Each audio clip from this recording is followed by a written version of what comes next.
Thank you so much for staying tuned. Well, welcome to the discussion segment on today's edition of This Morning on ITV. Like what I said in course of opening this discourse, we want to take a look at Buhari's 100 days in office. Yes, many of you don't know that it's up to 100 days plus because of various issues emanating, hitting of the polity and all that national and international relation. Yes, 100 days.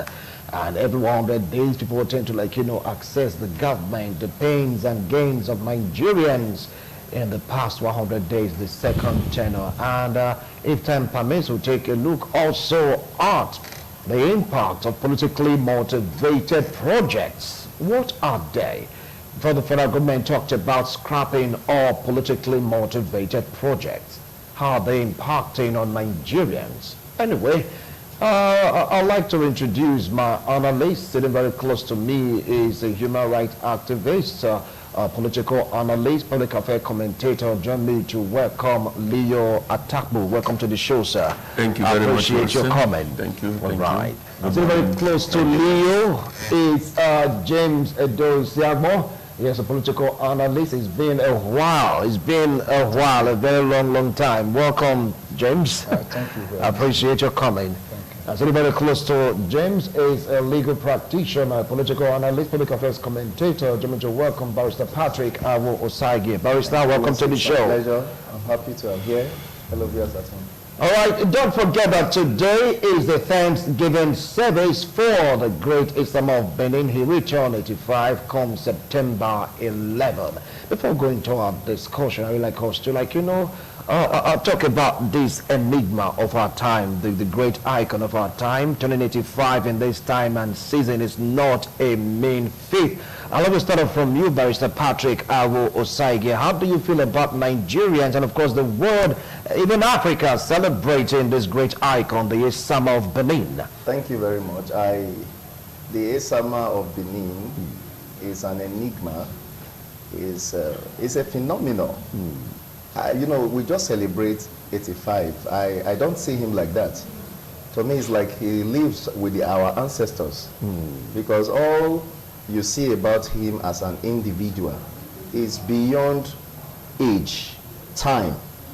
This is one entity that have influenced business, politics, and to a great extent, you don't really find him running around. And that's what's really, you have people who are so rich, you have people who have money everywhere, and you could trace them to their businesses. But the Esama's celebration and his personality is beyond what he's doing, as in he works for this company, he owns XYZ, he owns ITV and all of that. It's beyond that. Because looking at what the world say him to be is way beyond his investment activities. So you could not liken that person to one of those persons living. So we're talking about Abraham Lincoln, and we're talking about all that happened after he had left the world. But you have a human being who is still living. So when they say 85, I say 85, or should it be 190? Now, the what you're saying, a living legend. A living legend. Yeah, he's living, but his legendary activity spans in hundreds of years. All right, James, how do you feel about it? Because we're rolling the drums right now. The Isama will turn 85 September 11. Today's a Thanksgiving service at St. Gabriel the Archangel Catholic Church. Yeah. You see, Isama is a very uncommon person. I remember when we were growing up as children in the early 80s. Then we were in a village. We know him as Assertion. Remember that time the name of Ibunima, is Assertion. Then Isama being in village, as we know him for that. Look at his investment, his activities, and how he is able to promote Benin cultural heritage. How he carried himself, just like what the person has said. I like him to be a living ancestor, a man that, as in, you don't see him strongly or dragging with anybody, but you see things working just good for him. I think we pray for him to live more years and to do more for for Benin. In terms of private investment, when you compare his employee, I think he has done well for our state. I think for Nigeria as a whole. All right, thank you so much, James. Earlier, talking about this great icon, the living legend, is Sama of Benin. Well, for me, I'm not too good at praising in people. But from the much I know of the Esamar of Benin Kingdom, Chief Gabriel Benedian, I mean, growing up, I watch how he celebrates his birthday annually. Every year, there seems to be improvement on the previous year. Yes. And the way he has sustained the celebrations over the years, I don't know of any other human being in planet Earth that has been able to do what he does every year. You know, sometimes moving from country to country, you know, he shows his affluence, he shows his reach, you know, all over the world, in Southern Africa where people are fighting now. If he goes there, you know, people celebrate him. You go to, you know, the UK, you go to London, everywhere, you go to, US, people are celebrating him. And the way he has also impacted his generation, and even the upcoming generation, you know, positively, you know, speaks so well of the man, Chief Igbenedion. So to that extent, for me, I join all well-meaning people, you know, all over the world to wish him a happy 85 years birthday. 85 years is not a mean achievement. It's not a mean achievement. It's not a small one. Whether you look at it from whether you have or you do not have, for you to attain the age of 85. If it is about money, you know, there are certain persons who have even used money to prolong their lives, to buy life. Yes, but here we are, God still endow him, still blesses him with, you know, longevity. That also shows to the extent to which God has also, you know, blessed him as a man. All right. All right. Yeah, a big congratulations to the Isama of Benin as it turns 85. You know, getting to that age, 85 is not a mean feat, and Nigeria, Africa, the world is celebrating the great enigma, the living legend of our time, Sir Chief Dr. Gabriel Igbenedion, his achievements. They're just so numerous to mention. Time will not permit us to really go through one of them for this particular segment of this morning on ITV, but we are all saying a big happy birthday to the Isama of Benin, His Excellency Sir Chief Dr. Gabriel Igbenedion, as he turns 85. Having said that, now let's talk politics. 100 days in office for this second term. You call it tenure. And Nigerians, though they are distracted about the xenophobic attacks, most of them still remembers that our president for this second term is 100 days still counting in office. Our pains and our gains. I want to start off with you, Barrister Patrick Awo Osagi. 100 days in office. How do you feel about our president's administration? Thank you very much, Winston. 100 days in office is wonderful to talk about, as it were. But if we take a critical look at these 100 days as it stands now, it's obvious that nothing much have changed. Nothing much have changed in the sense that although 100 days, in the other hand, could be too quick to judging, as it were. But I believe a journey of 1,000 kilometers always begins with a step. So one good step in the right direction speaks volumes of where you are going to. So, but when we look at what we are seeing on ground now, a lot of stuff have not changed. We look at Sowore, Adeleye Sowore, who is heading Communicado and the detention now, as it were, for speaking up, is still within the 100 days.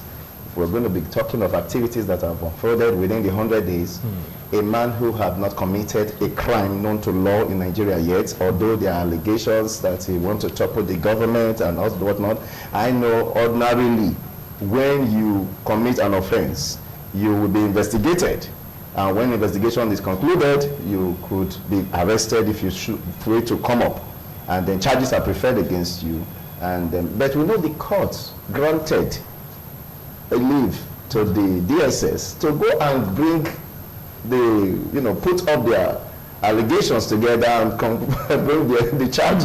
It makes no sense to me, because you cannot be accusing somebody of what you are not sure of at the time.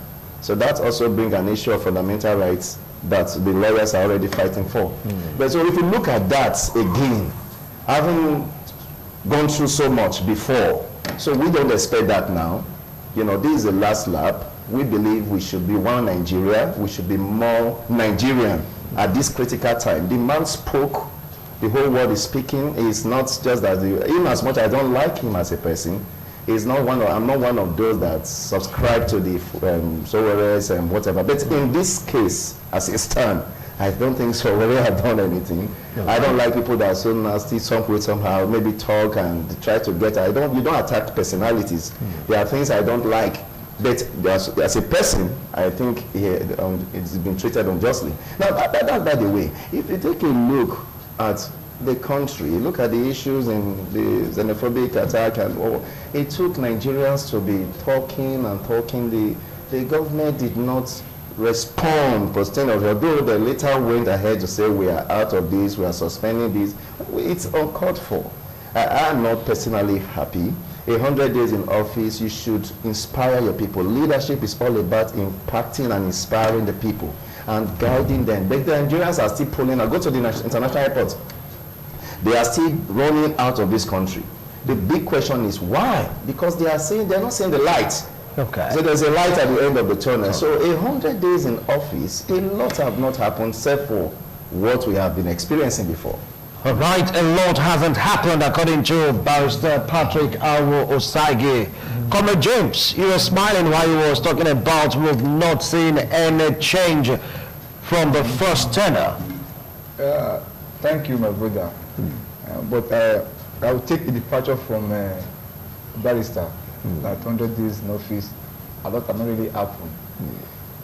First and foremost, 100 days to me is not enough to assess the government. Absolutely. It's not enough. When we compare Buhari's first tenure, 100 days in the first tenure and 100 days in this tenure, Buhari has done better, done well. For instance, in his first tenure, it took him 6 months to assemble his cabinet. Whereas in this tenure, in less than 100 days, 55 days, he assembled his cabinet. And that's an achievement. No, it may be funny to some persons, but to me, he has done well in that respect. Also, 100 days in office, the man has done well to me compared to his first tenure. I'm comparing the first tenure and this tenure now. Look at the way he's trying to put this in place by appointing some commission, some board, and all, and others. And we know in his first tenure, he was having challenge with his E8, and we cannot take that from that to distract him from doing his work. On the issue of Sowore and all, for me, I don't subscribe to imprison or put people behind the bar for no reason. For in as much as we are saying the government is not doing well, not only in Buhari tenure, right from the day I was born, this country in the 70s, the government has never been doing well. I can still say that. Yes, Nigeria has been in recession since I was born. I'm frank. No, yes, when I was young, then if I go to market to buy a pass for his bicycle, it will tell me how the price is up. It will say it will come down. Every day, it keep on going. So since I was born, Nigeria has been in recession. So it's not just Buhari issue. So on some related issues, to me, I look at his clip. You can protect. It's the right for every Nigerian to protest without even obtaining a permission from police. But saying that also day, a state department, a state agency needs to exist. I think that to me that's not fair for him. And if the court has given the DSS a leave or order to keep him, so I think we all believe in the judiciary. So let his lawyer and also approach the judiciary now. The government is not keeping him illegally now. As far as I'm concerned, no court or no order has asked him to be released, that the government did not release him. So government is keeping him based on the court order for that aspect. So we Nigerians, we expect more from Buhari in this time. Despite 100 days is not enough to assess him, but we want more. He should leave a legacy now is going on, because one thing about Nigeria, if you have done bad before, if you change, just like what people have said, if you're not doing well, you can forget your previous bad attitude and recommend you for now. But for now, we are expecting to do more, and I believe with time, it will do more. With time, it will do more. The government is just running. It will do more. Comrade Leo Atakbo, do you share in their sentiments and their opinions? Well, to some extent, maybe I start from the extent to which I agree with them. It's the fact that 100 days not enough, to make a reasonable assessment of the government in power today. I say that because 100 days is just like 3 months or so. 3 months. 3 months plus a few days. It's not enough really, because if you follow procedure to set up your team, to put things in place. In fact, I remember when Donald Trump clocked 100 days in office and he was approached to say that, he just brushed the 100-day story aside.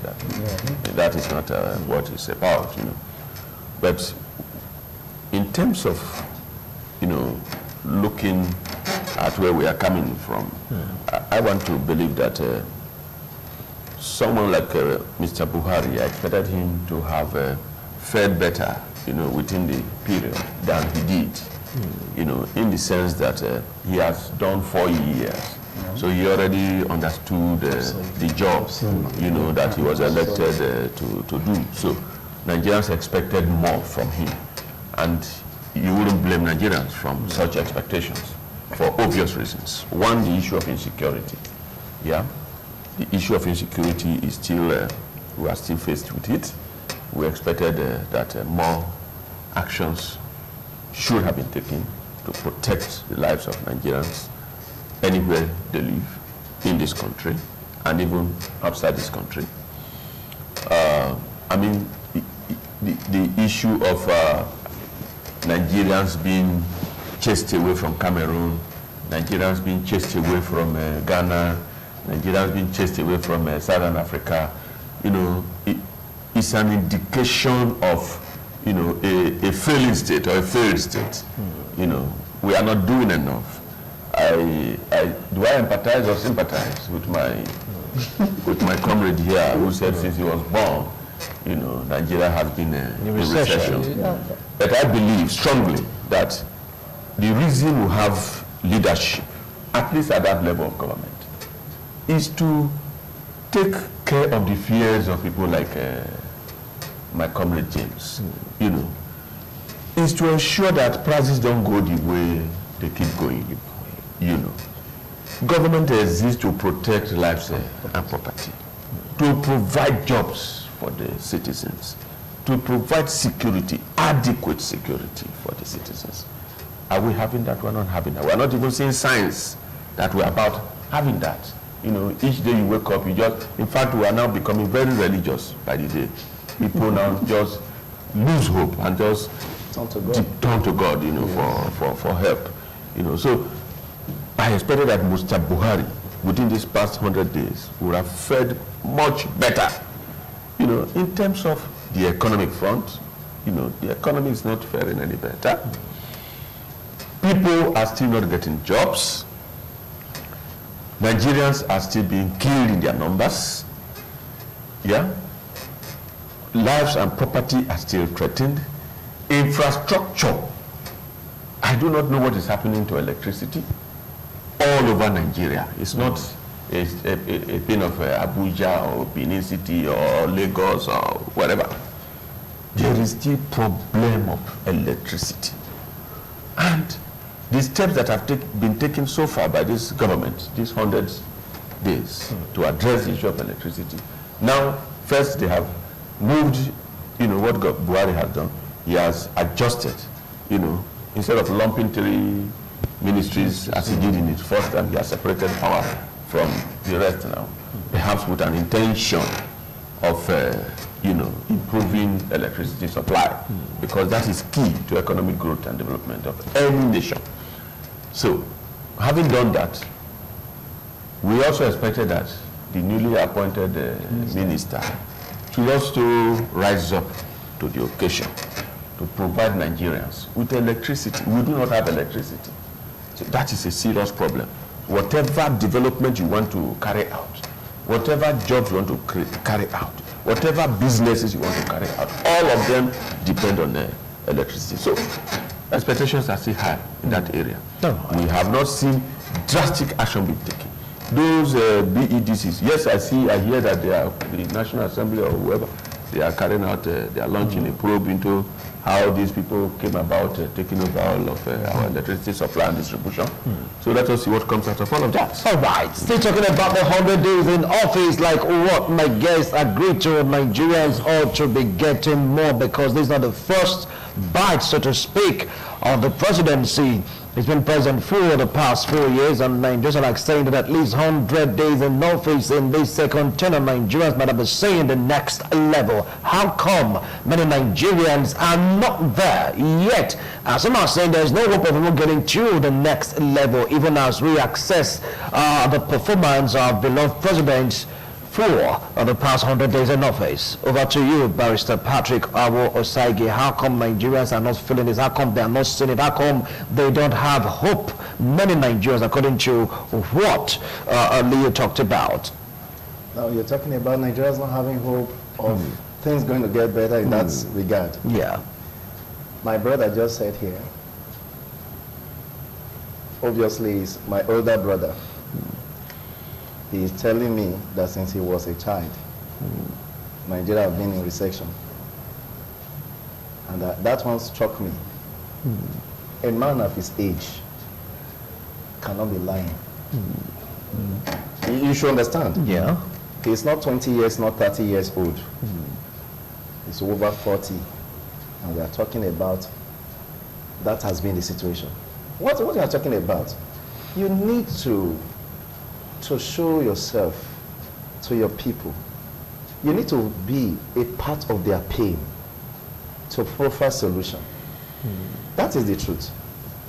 What this man has said has spoken so much to my spirit as a human being. And I just thought back, it's true. Because we remember we keep saying that the good old days, even when we were children. I heard my grandmom say that, I heard my folks around say that, and we are saying the same thing. Now, we agree that it's not a Buhari's issue. I don't blame him totally. You know why we will always blame him? You said you have an answer. That's the reason the blame comes to you. Exactly. You will not blame anybody here now. I'm not president. If I were to be president today, I will receive all the blame. Now, if you know you haven't any answer to ameliorating and solving a problem, why throw your heart and say you want to get in? You said you want to come in to salvage this hopelessness. In short, you even told us, in short, I jumped up when I heard him say that I will go out as a soldier and fight for this release of these Chibok girls. Why? He said he will go in tears and pain, and Nigerians believed that this is one incorruptible general that we know. That is what he wrote on. Yeah. And that is what everybody was expecting. But under the watchful eyes of President Muhammadu Buhari, there is still massive looting, there's still immense corruption, people are being probed here and there, and then you now ask yourself, what has really changed? So you are talking of us having hope. Hope on what? If we have seen the ray of light, then we can also say, whoa, we are getting to the town. But we are still in the forest. We don't even know where we are. So we shouldn't deceive ourselves. This is not casting aspersion. I'm not used to that. That is not my style. I don't believe in blowing problem. I'm not eyeing any office or trying to support a political office holder who is a godfather. I don't have any. In short, they are all my godfathers. As far as they are older than me, they are my godfathers. They are our fathers. Buhari is a father figure. I celebrate him, I respect him, I love him, I regard him as a person. But I want him to look critically at what the average, he loves his children, I see him. He's a family man. If I'm your son, I'm here. It's because I'm a lawyer I'm talking today. There are many of my age mates that couldn't pay school fees. They are dropped. I know some young men that were so good in our schools those days, but they couldn't go beyond the primary school. And they are on the streets, and they are doing menial stuff around. And there are many Nigerians that he is a father to, other than only his children. They are struggling night and day, and they are running out of this country. They are running out at will. What are we doing? A father can sit down and allow his home to be destroyed. And these are the issues. So if you are talking about why are Nigerians not believing, it's been the same narrative. It's been the same story that has been told over the years. It will get better. We are bringing light. We are bringing water. We are doing this. We want to build schools in the move. You will soon start going to move for whatever. But these are all talks. And we are tired of rhetorics. In short, I don't really find it funny coming on air to come and start talking. What are we saying? We should be walking. We should be acting. People should be talking about what is happening in Nigeria. Not Nigerians talking about it anymore. If it's working, okay, Chinese folks don't come out. We all see their work. We know what it was with Singapore, with China, with the Asian tigers. We saw how those great economies took over. They have not come out to tell the world about what is happening. You are the one, we are the one talking about it. Leadership is not all about, cajoling the people. I don't like that. Don't tell me this is what we are going to do when you are not doing it. And Nigerians are not happy. And that's why it is that schools have resumed now. Some parents are in the hospital because they are thinking of their little remuneration from government have not come. Or the little money you are getting is not enough. The least paid person in France today gets to the tune of 600 Nigeria equivalents. To get an international passport is about 14,000, 16,000 naira in their money. To get for their children is about 10,000 naira in that money. I mean the least paid person. The least paid person in Nigeria is fighting for 30,000 minimum wage. How much do you get your international passport? Now, how do you get by? These are many issues. Now, look, I love what Seyi Makinde said, your governor. I respect him. I've never known him for what he said. In short, I'm beginning to believe in my country more like before again. He said something. He said he gave his salary as governor out. He didn't know his salary is 650,000. I said, what will he be doing with that? He said, no wonder they are stealing. You allow me to, you create a leeway for me to spend millions of dollars, a leeway. Then my legitimate money will not be peanuts. What are you very saying? You are asking me to go and start stealing. So we shouldn't create that environment. We should create an enabling environment. Listen, if Lawrence Anini were to be the American president, he cannot steal anything. You don't create criminal indicatives or structures around, and you allow them to be walking around and they are pulling money. You create that leeway, okay, it's the payers in one department, then you can just pull some millions, hundreds of millions. You leave it with him, and then I'm the governor, I sit down somewhere, then pull money, and then he's using the money I'm using for me, and some funny ways. You create that leeways, block all these leakages, and beef up their salary. They are human beings, they are not animals. They deserve a good life, they need to travel to, they need to go on vacation. How many civil servants can travel on vacation? How many can even foot their bills? Their daily bills, they can't. Their kids can't attend good schools. Right. So these are some of the challenges. So talking about having hope, it's a hope. Like I say, get us a bill, my brother. Get us a bill. Wow, James, over to you, because he has spoken at length, drawn analogy, comparison, promises made. I thought it was changed. Now we're going to the next level, and I just as like, what in the world? 100 days at least. You were there before. 100 days have been enough for you to consolidate on those things you did in the first tenure. Yeah, I believe Buhari is not just the problem of this country, and not just only Buhari, but only Buhari, the president. The problem of this country are Nigerians. Nigerians, because the operator of government institution are Nigerian. They're not from Cameroon or from England. Why did I say that? We need to start changing our orientation, how we believe, before we get to government office or power. What I say is Nigerian. There are some Nigerians outside this country, the way they behave. I think in April, when I was in Norway, I can in Nigeria waited a train, no pay for the ticket. It was running when all those officials are coming running, and he told me that since I've been in this country, I never pay for a train. Imagine, he said because I'm paying. Imagine.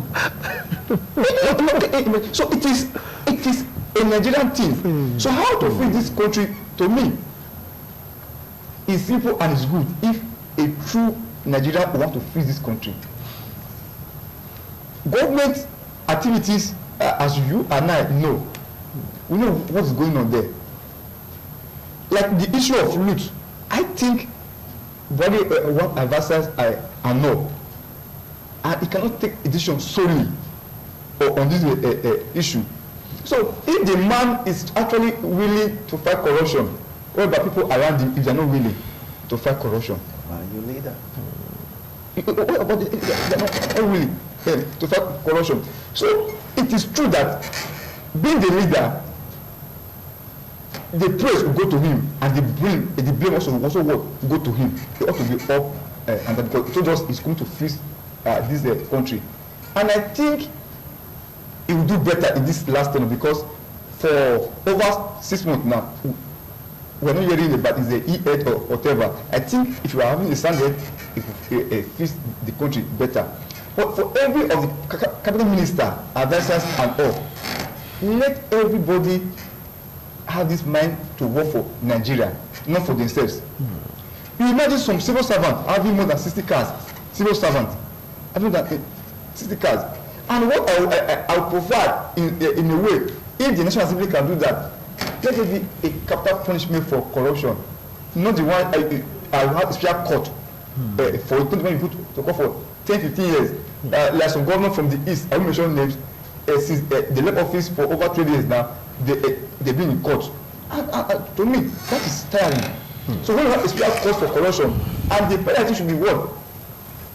Capital punishment, I think that will scare people away from looting government fund and all. Not just government fund alone. What I see is the Nigerian problem. Even in paid business, if you travel from your office before you come, you see your staff how they will loot your phone and all. So it's a Nigerian thing. To me, I think a time will come that all of us will have a change of heart to move this country forward. Wow, so it is a Nigerian thing. He's talking about the 100 days in office, gains and pains of Nigerians. What are we really gained? We're talking about pains. What are the gains? Comrade Leo. The gains. I know a bit of the social investment program of the current government, where they focus on the school feeding, some cash transfer program to the poorest of the poor. I'm aware that for the cash transfer, they've been able to make July-August payment rounds. You know, I'm aware that those in the list of the National Social Safety Net Coordinating Office that provided a register to the cash transfer office. I'm aware that they've been able to make that payment round. So to that extent, you can say it's again to the poorest of the poor, those who get 5,000 naira per month to attend to some of their special needs, health, education. The school feeding program. Some schools, when they were in session, benefited. But again, it also goes to show that there are also some schools that have not benefited. I'm aware that 20 states, currently are benefiting from the cash transfer program. I mean, 19 states plus the FCT, Federal Capital Territory, are benefiting from the cash transfer program.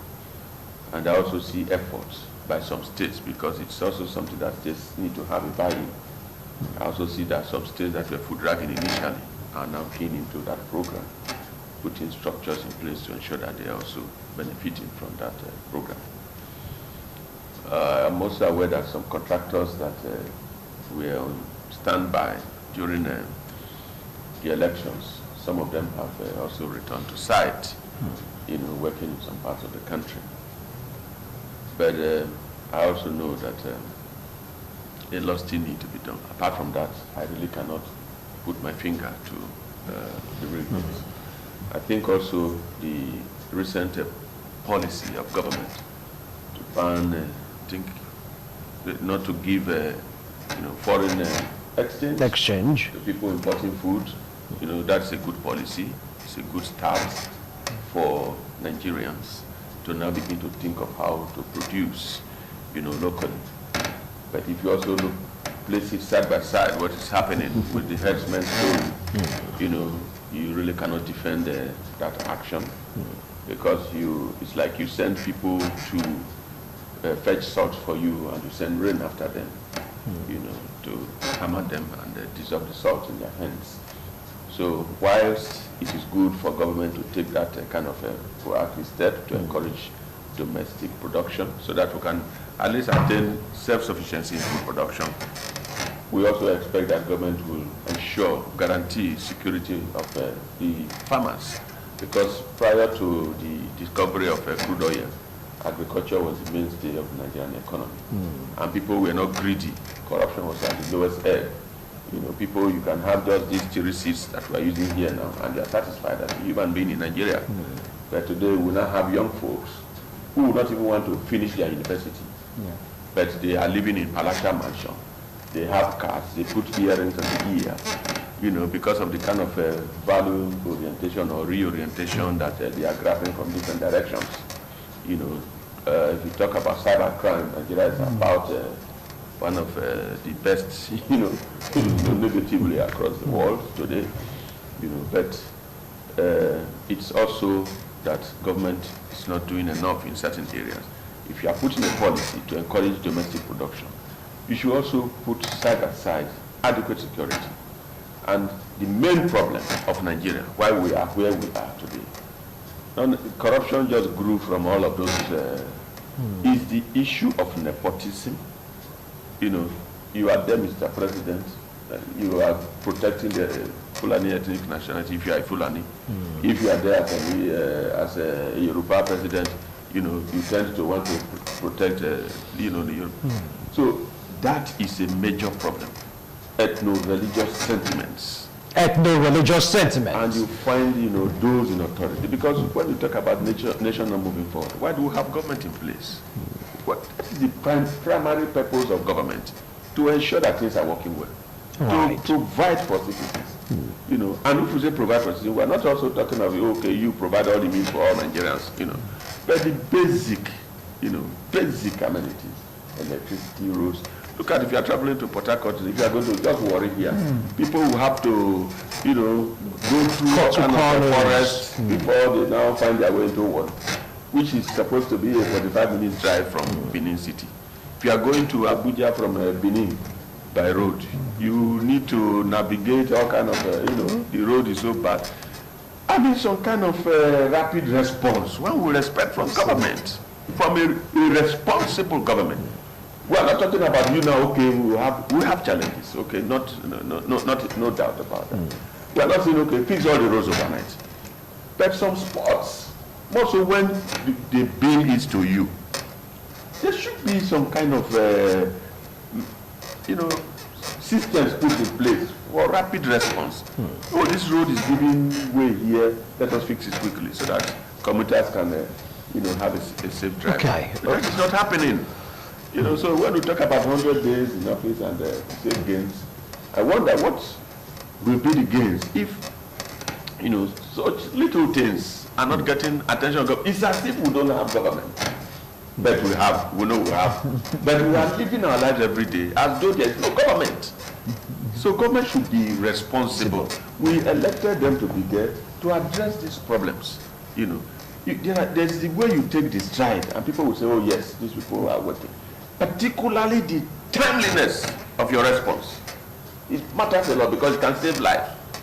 People who now go meander, take all those kind of bush paths to get to where they are going to, may just suffer some attack on the way. Look at the east-west road. You know, you are traveling there. Sometimes people just jump onto the road and then they move a whole passengers in a 2-seater bus into the forest. You know, wow. You go there, all kind of stories. I mean.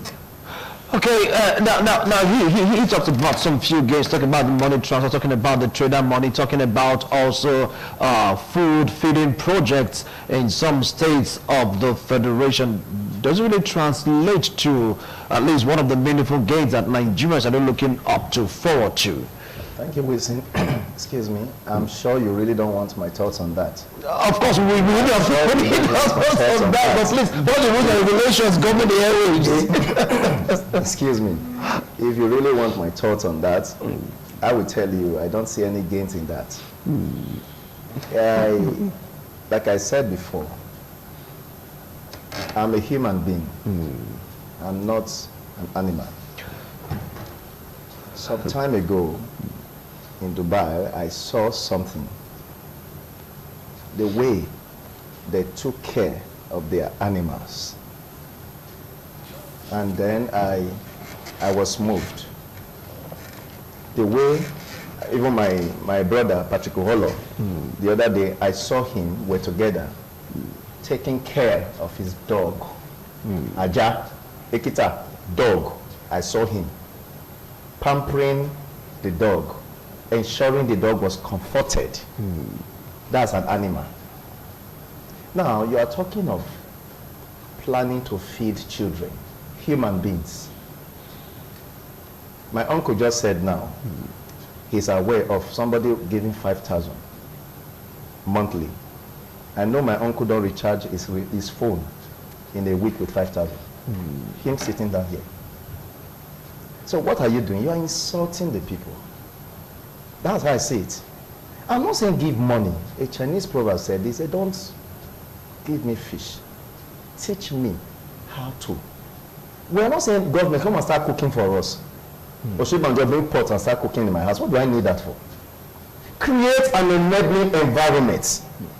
Create an enabling. Now, we talked of green revolution in the IBB's era. We talked of Operation Feed the Nation. OFM, we did it. 1979. Now, where are government-owned farms that turn out food where you could really employ people, as it were? You are talking to a struggling man with cutlass and hoe to go and farm. You give him money. Where are the equipments? Go to America, go to Canada, go everywhere, and see how they go about their farming activities. We're talking about mechanized. This is Nigeria. Nigeria is a country. We are not a village. We shouldn't be talking of who. I was very pissed off some time ago when I saw somebody using shovel to carry cement on the road construction. I was wondering what that was. A little part was damaged in Dubai some time ago. We're going. And I saw equipment. I saw gadgets. And I knew, yes, this is a country indeed. You are looking at somebody who is carrying shovel. Oh, that pass here, pass there. And he's using shovel and wheelbarrow with a little of asphalt moving around. And we say we are doing road construction. Are we okay? I was around yesterday driving towards Aduwawa Road in Benin here. And I saw them loading a particular field spot with sand. And they are missing cement, computer. And I was wondering, are we okay? And you expect that my vehicle to navigate through that and not destroy it in a few days. So what are we doing? So it's the same when you're talking of gain. I'm not saying any gain. I'm saying ridicule. I'm saying you're insulting us. Because you cannot give someone 5,000. Yes, you say, well, it's better than nothing. No, I don't want to subscribe to that. If I'm not getting it, forget it. Just keep it. Don't give me money. Put those funds together. All the looted ones, the recovered loots. Give us good farms. If you want some persons that are in the farming business, empower them. Don't say everybody should go to farm. If you ask the young graduates to go to, what will he do? And now people now lie. Listen, sir. We must tell ourselves the truth. I pretend to be a farmer.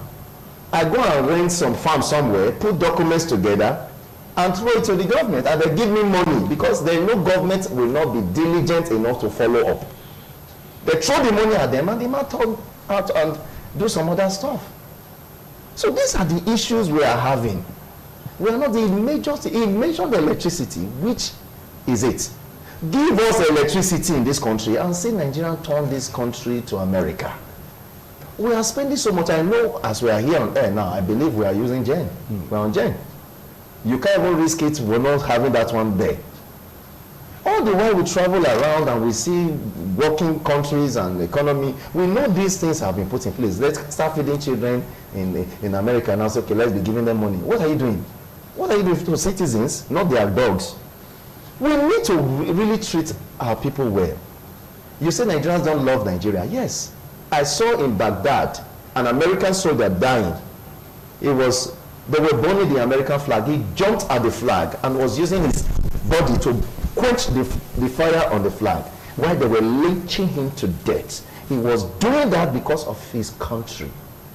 I saw Obama, Hillary, and they all stood to pour equipment on that soldier. They were all in tears for a soldier. But our Nigerian soldiers that fought in the Civil War, they are unknown soldiers. In Ekiti, you see a soldier man holding a gun in the statue. They say unknown soldier. How can I be unknown when I was enlisted in the army? I have a record. I have become unknown because I have given my life. I fought for this country. So policemen are on the streets every day, and you think they don't have. I saw one at night. In the rain, he was shivering with a gun. How will a man shivering sick? No raincoat, nothing to cover him, no protection, and you expect them to give you the best of service. When we have even gone into robot policing in Dubai. We are not talking of human policing. Now we have gadgets. What about the CC camera? We travel all around. They know it better than I do. How was Senator Abu caught the other day that was slapping a woman inside the shop? Is it not CC cameras? How are we policing? You are asking some few men. How many police do we have? How will they be able to overrun this country? So, sir, if you are talking of gain, I told you before, don't ask me to talk of gain. Let us start thinking of what we are not doing, because there is no gain in my personal assessment. What you call gain, Oshibanjo's children will not take 5,000 home. They won't use it. I just said Uncle will not use 5,000 to recharge. Ask him, I know. He cannot recharge his phone in a week. 5,000. No. You don't respect him. No. Let's get it. No, but I understand. Okay. Gentlemen, I'm not trying to get something clear. That 5,000 is very inconsequential, infinitesimal for somebody. Let's get clear understanding of how the social investment program works all over the world. It's a poverty eradication program, particularly in societies where you have issues of extreme poverty. Our 5,000 naira alleviate them from poverty? I expect you to listen. Okay, yes, of course. All right, now, not to worry, sir. I want to step on your comment or statement when we reach you continue from where you stopped to really explain it after this break. We'll be right back. TMI, every opinion counts. Right now, to end the show, I'll give my guests some moments to summarize their points. We're taking a look at the 100 days in office of President Muhammadu Buhari, the pains and the gains. If you've been following us, you get to realize that my guests, they have various views and, of course, their opinions. We are with you, Comrade Leo Atapo. Take it up from there. We have just 5 minutes to call it a wrap on this show. Okay, I was just saying that my understanding and what is known all over the world about social investment programs is that it's a poverty eradication program that any government implementing targets, the least in our society, the poorest of the poor, those living in extreme poverty. For me, 5,000 could recharge cars, could do this, could do that. But 5,000 can even save a life. Here, for some persons, it could save a life. It could make somebody to buy drugs to treat that ailment that will almost, take his life. Now, the way the system works is that those who are beneficiaries, they don't give them 5,000 per month. It's 10,000 every other month. And they also do it in a way that it runs through like a cooperative thing, where they put them together, and then instead of getting 10,000 at the end of 2 months, you get 5,000. The other 5,000 goes into the cooperative pool. So every month, someone within the cooperative picks up 50,000, you know, to perhaps start up something, you know. And so that's how it works. All right, thank for that. And okay, thank you for that explanation, clarification. Okay, James, briefly summarize 100 days in office. Yeah, we all agree that the pain is huge, but we believe that with time, before the end of this tenure, we'll have a huge gain in this government. We have a what? A huge gain. He's optimistic. A huge gain. You're being optimistic right now. Okay, Barrister, you have a minute. Thank you very much. We have said so much, and I trust God. And I also believe that anyone who can think should know what is happening. And I think our leaders should re-examine themselves and get serious with what they are doing. I think that's just it. All right. We need leadership in Nigeria. Need leadership in Nigeria. You've heard them, 100 days in office, though not enough according to some climbs to really access the presidency or the president. He's been there for the first tenure. So people are thinking that these 100 days in office will be consolidating on what he did in the past. And Nigerians, many of them still groaning, still complaining, still bitter. The big question now is, have we gained anything? Have we gained much? Economically speaking, security speaking, employment speaking, you just name it, power speaking, from all angles. What have we gained? Everyone should please sit up to make Nigeria great again. Bye for now.